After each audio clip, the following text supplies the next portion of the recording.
Today we are going to be jet boating into a World Heritage Area. I cannot wait.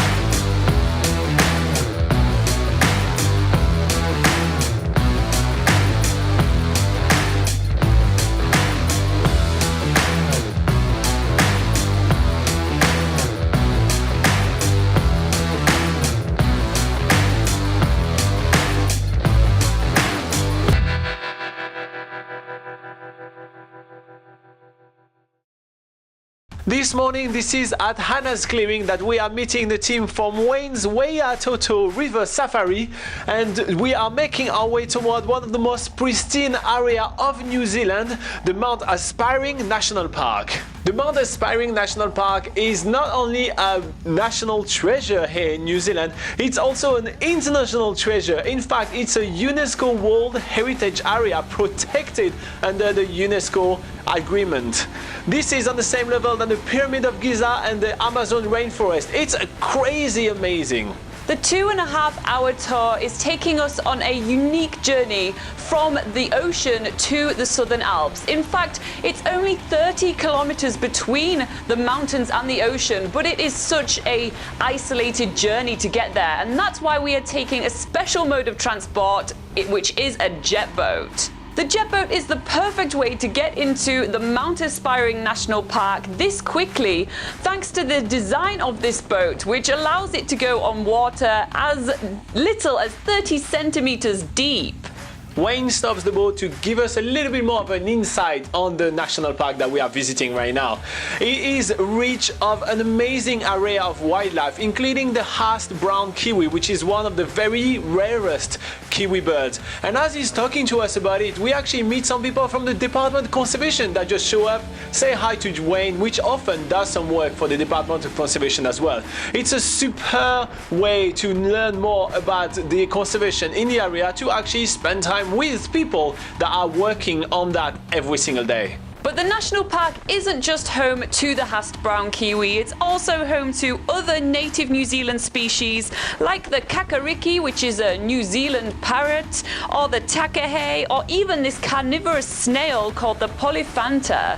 As we are gliding along the river, Wayne is giving us so much information about the area. It's really cool, and the surroundings are absolutely astonishing. I mean, there are some pristine beaches bathed on turquoise water and amazing snowy peaks of mountains with clouds. It's just absolutely amazing. I just can't even bother understanding everything I'm seeing right now because I'm just mind blown. So we are keep on traveling at high speed through the national park, trying to take in the views, and although it's a little bit of an eerie day with a massive risk of rain, we can see the rain is coming, we are feeling safe because the boat has been especially designed to operate on the west coast with a glass roof above us. It's really cool to be able to see but be sheltered from the rain. And with that in mind, we are finally arriving to our destination, which is a lovely little creek. We're onboarding the boat, and it's here that we're learning about the pioneering history of the area.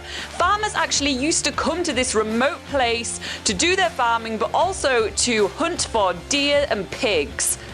And that's why there's all these gates here as well, left here from the deer trapping days. Wayne is telling us so much about what the early pioneers used to do. They even used to bring tractors on jet boats up the river to this area, which is absolutely crazy.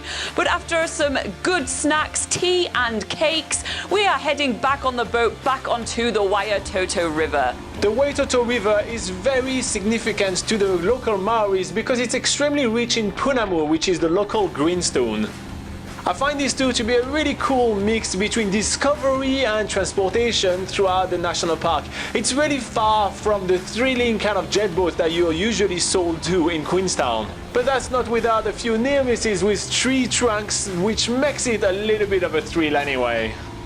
What's really awesome about this tour as well is that it's really intimate and personal, and that's because this is a family business. So when Wayne's not driving the boat, his wife Ruth is, and it really shows through this tour. And as we are making our way back to the Waiatoto River mouth, we can see all these people whitebaiting on the edges of the river. And this is a keen sport here in the west coast of New Zealand.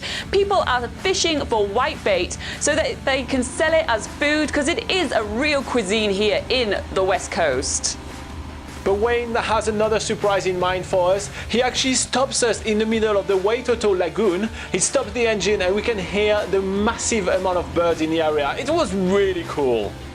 And with that last birdie surprise in mind, we are now speeding through the rest of the river. Wayne is going as fast as he can, even including a 360-degree spin with a jet boat, because you know what? No jet boat tour is complete without one of those.